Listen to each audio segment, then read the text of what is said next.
আসসালামু আলাইকুম বন্ধুরা, আপনাদের সবাইকে আরেকটি নতুন ভিডিওতে স্বাগতম জানাচ্ছি। আশা করছি সবাই ভালো আছেন। আজকের এই ভিডিওটা আমার অন্যান্য সব ভিডিওগুলোর মতো না। নর্মালি আমি টিউটোরিয়াল টাইপ ভিডিওগুলোই বেশি করি, বাট আজকে যে বিষয়টা নিয়ে ভিডিও করব সেটা আসলে আমার ব্যক্তিগত একটা সমস্যা থেকে ভিডিওটা করা। সেটা হচ্ছে, আপনারা এখানে দেখতে পাচ্ছেন যে এটা একটা সোল্ডারিং আয়রন। তো এই আয়রনটা আমার সবচেয়ে প্রিয় একটা আয়রন, যদিও এটার দাম খুবই কম, একদম কম দামের এটা একটা আয়রন। তবে ওই যে কিছু জিনিস আছে না, যে মানুষ ব্যবহার করতে করতে একটা মায়া বসে যায়, এই আয়রনটা হচ্ছে ঠিক সেরকম। অনেক দিন ধরে এই আয়রনটা ব্যবহার করছি এবং এটা দিয়ে কাজ করতে আমি খুবই কমফোর্ট ফিল করি। তো আয়রনটার এই কয়েলটা নষ্ট হয়ে গেছে গতকালকে। তো একটা নতুন কয়েল নিয়ে আসলাম এবং ভাবলাম কয়েলটা কিভাবে চেঞ্জ করতে হয় সোল্ডারিং আয়রনে সেটা নিয়ে একটা ভিডিও আপনাদের সাথে শেয়ার করি।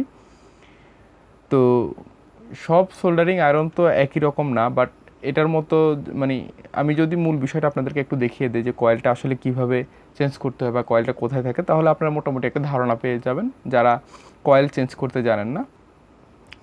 তো আমি পুরো ভিডিওটা আসলে আজকে কোথাও কাটবো না, কিছু করব না, একদম সম্পূর্ণ ভিডিও আমি জাস্ট প্রসেসটা আপনাদেরকে দেখাবো। আমি আশা করছি আপনারা সবাই মনোযোগ সহকারে এই পুরো প্রসেসটা দেখবেন।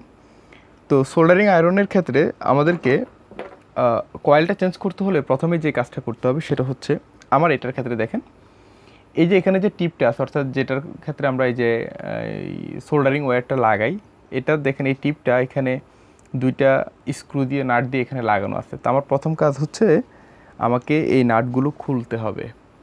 তো এটার জন্য আমি একটা এই যে স্টার যেটাকে বলে এটা ব্যবহার করে, আমি এটা অবশ্য আগে একবার খুলেছিলাম, এই কারণে এগুলো লুজ অবস্থায় আছে। এই যে দেখেন দুইটা স্ক্রু খুললাম, খোলার পরে টিপটা এই যে দেখেন খুলে গেছে এবং হচ্ছে আমার যে কয়েলটা এটাও এখানে চলে আসতেছে। তো এটা কারণ হচ্ছে কয়েলের যে তারটা সেটা আগে থেকে ছিঁড়ে গেছে। তো নর্মালি আমি কয়েলটা পরে বের করতেছি। এখন আমাকে যে কাজটা করতে হবে, এখানে একটা এই যে লক আছে, এটাকে এই যে পেঁচিয়ে আমাকে খুলতে হবে এটা। এই যে দেখেন এটা খুললাম। এরপরে জাস্ট আমি এই জিনিসটাকে ধরে যদি এরকম করে টান দেই, যে দেখেন একটু টান দিলেই আমার এই জিনিসটা খুলে আসতেছে এবং এই যে দেখতেছেন এখানে আমার তারটা। তো তারটা আমরা এখানে দেখতে পাচ্ছি যে দুইটা স্ক্রু দিয়ে এখানে লাগানো আছে, তার দুইটা তার, এবং এখানে একটা ইন্ডিকেটর এলইডি আছে।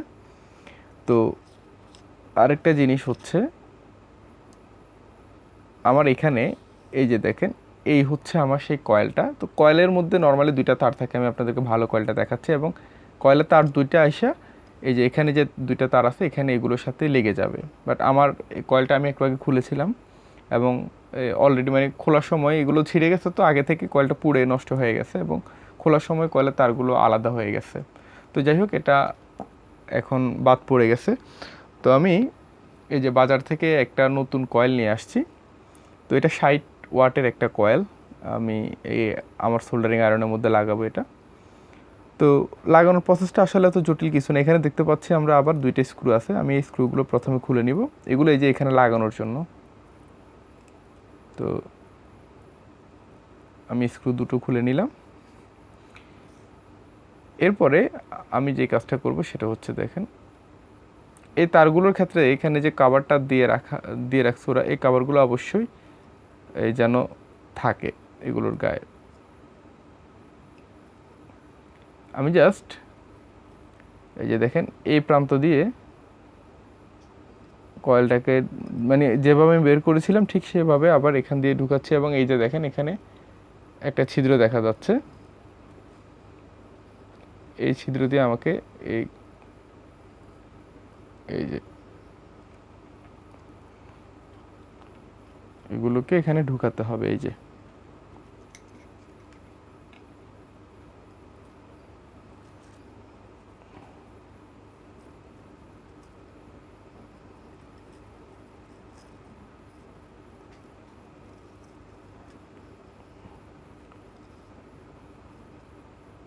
এই জিনিসগুলোকে এখানে যে উপর দিয়ে যে টিউবটা দিয়ে রাখছে ওরা, এই টিউবটাকে অবশ্যই চেষ্টা করবেন যে ভিতরের দিকে একটু ধাক্কা দিয়ে ঢুকিয়ে রাখতে।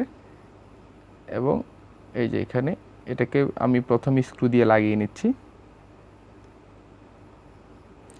আর এটা লাগানোর সময় আপনাকে এই যে সোল্ডারিং আয়রনের যে টিপ আছে সেটা আপনাকে লাগিয়ে রাখতে হবে। তো আপনি এটা দেখতে পাচ্ছেন যে আমার সোল্ডারিং আয়রনের যে টিপ এটা একদম পুরনো হয়ে একদম হয়ে গেছে। তারপর এটা দিয়ে অনেক ভালো কাজ হয়। আমি একটা ভালো ওই যে কপারের যে টিপগুলো সেগুলো খুঁজতেছি, পেলে সেগুলো একটা লাগাবো এটার মধ্যে। আপাতত যেটা আছে সেটাই লাগিয়ে দিচ্ছি।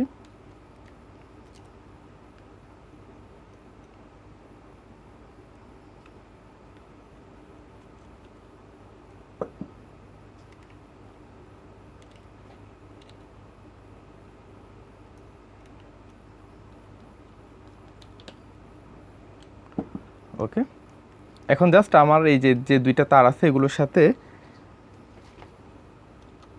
আমি এই যে কয়েলের দুটা তার লাগিয়ে দিলে আমার কাজটা হয়ে যাবে।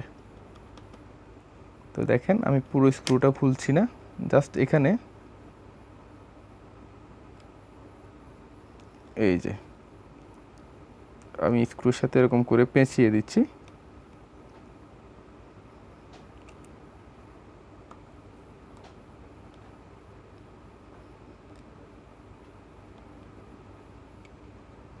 এবং পেঁচিয়ে আমি স্ক্রুটাকে যদি আবার টাইট করে দেই তাহলে আমার কয়েলটা এখানে সুন্দরভাবে বসে যাবে। এটার ক্ষেত্রেও সেম কাজটা করব।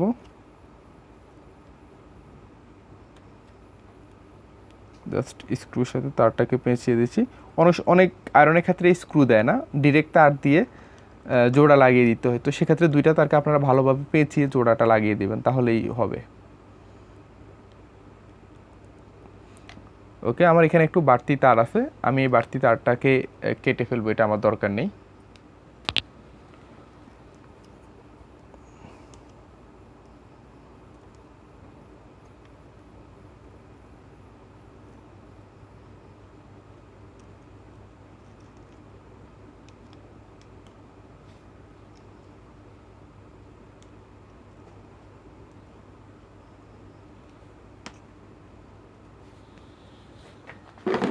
তা আমাদের কাজ মোটামুটি শেষ হয়ে গিয়েছে।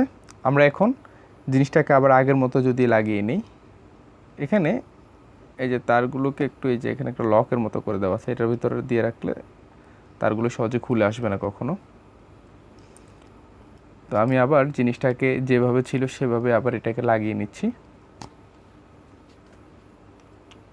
ও, এখানে একটু ভুল হয়ে গেছে। আমরা আগে এখানে যে পেঁচের যে লকটা ছিল সেটা আমাকে লাগিয়ে নিতে হবে।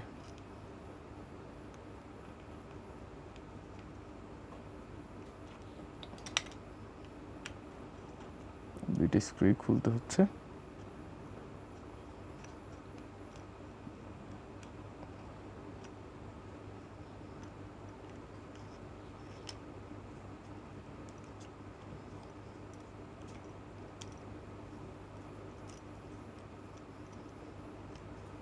আমার সোল্ডারিং আয়রনটা অনেক পুরনো হয়ে গেছে, কিন্তু এটাতে কাজ করে আমি অনেক কমফোর্ট ফিল করি দেখি এটা এতদিন ইউজ করতেছি আমি।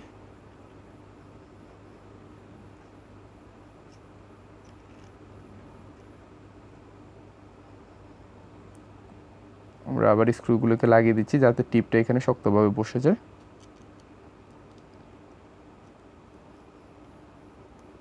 কয়েলটা যখন হিট হবে, হিট হওয়ার পরে সেই হিটটাই আসলে টিপের মাধ্যমে ট্রান্সফার হবে এবং টিপটাকে আমরা যে বস্তুর গায়ে ধরবো বা আমরা যখন সোল্ডারিং ওয়্যারের সাথে ধরবো তখন সেই সোল্ডারিং ওয়্যারটা গলে যাবে। এই জন্য টিপটাও ভালো মানের ব্যবহার করতে হয়। বিশেষ করে কপারের যে টিপ হয় সেগুলো ব্যবহার করলে, কপার আমরা জানি যে অনেক বেশি হিট কন্ডাক্টিভ, খুব দ্রুত তাপটা এখান থেকে এই মানে টিপের মাধ্যমে চলে আসতে পারে কয়েল থেকে। তো আমাদের এই কয়েলটা লাগানো মোটামুটি শেষ হয়ে গিয়েছে। আমাদের আয়রনটা আমরা এখন টেস্ট করব, দেখব যে এটা আসলে হিট হচ্ছে কি না আগের মতো। তো বন্ধুরা, আমি এই যে সোল্ডারিং আয়রনটা এই যে হিটে দিয়েছি, এখানে এই যে আপনারা দেখতে পাচ্ছেন যে আমার এখানে যে ইন্ডিকেটর আছে ইন্ডিকেটর এলইডিটা চলতেছে। তো এখানে একটা বিষয় একটু বলি, আমার এই সোল্ডারিং আয়রন থেকে আপনারা দেখতে পাচ্ছেন যে এখানে এই যে ধোঁয়া উঠতেছে। তো নতুন কয়েল লাগানোর পরে কিন্তু সোল্ডারিং আয়রন থেকে প্রথমে একটু অনেক বেশি ধোঁয়া বের হয়। এটার কারণ হচ্ছে ভিতরে যে প্লাস্টিক দেওয়া থাকে কিছু, সেগুলো পুড়ে যায়। তো এতে ভয় পাওয়ার কিছু নেই। তো আমার সোল্ডারিং আয়রনটা মোটামুটি গরম হয়ে গেছে। তা আমি এখন দেখি যে আসলে আমার এই যে সোল্ডারিংয়ের যে ওয়্যারটা আছে এগুলো আসলে গলে কিনা। তো এই যে আপনারা দেখতে পাচ্ছেন একদম ইজিলি এগুলো গলে যাচ্ছে। এই যে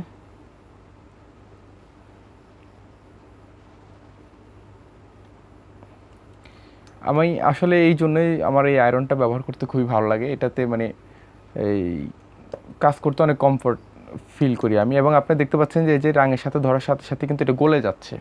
ঠিক আছে, তো এরকম হলে এই ধরনের সোল্ডারিং আয়রনগুলো দিয়ে কাজ করতে ভালোই লাগে। আমি আয়রনের যে কানেকশানটা সেটা খুলে দিলাম। তো বন্ধুরা, আমি আশা করছি আজকের ভিডিওতে আপনাদেরকে যে বিষয়টা দেখালাম যে একটা সোল্ডারিং আয়রনের মধ্যে কীভাবে নতুন একটা কয়েল লাগাতে হয়, সেই বিষয়টা আপনারা বুঝতে পেরেছেন। তো আমি আশা করছি ভিডিওটি আপনাদের ভালো লেগেছে। ভিডিও সম্পর্কে আপনাদের কারো কোনো প্রশ্ন বা মতামত থাকলে আপনারা আমাকে কমেন্ট করে জানাতে পারেন। তো আজকের ভিডিওটা এখানেই শেষ করে দিচ্ছি। ইনশাআল্লাহ নতুন ভিডিওতে আবার দেখা হবে। সে পর্যন্ত আপনারা সবাই ভালো থাকুন, সুস্থ থাকুন। আর ইলেকট্রিক জিনিসপত্র নিয়ে, বিশেষ করে এই ধরনের সোল্ডারিং আয়রনগুলো ব্যবহার করার ক্ষেত্রে অবশ্যই সাবধানতা অবলম্বন করবেন। আল্লাহ হাফেজ।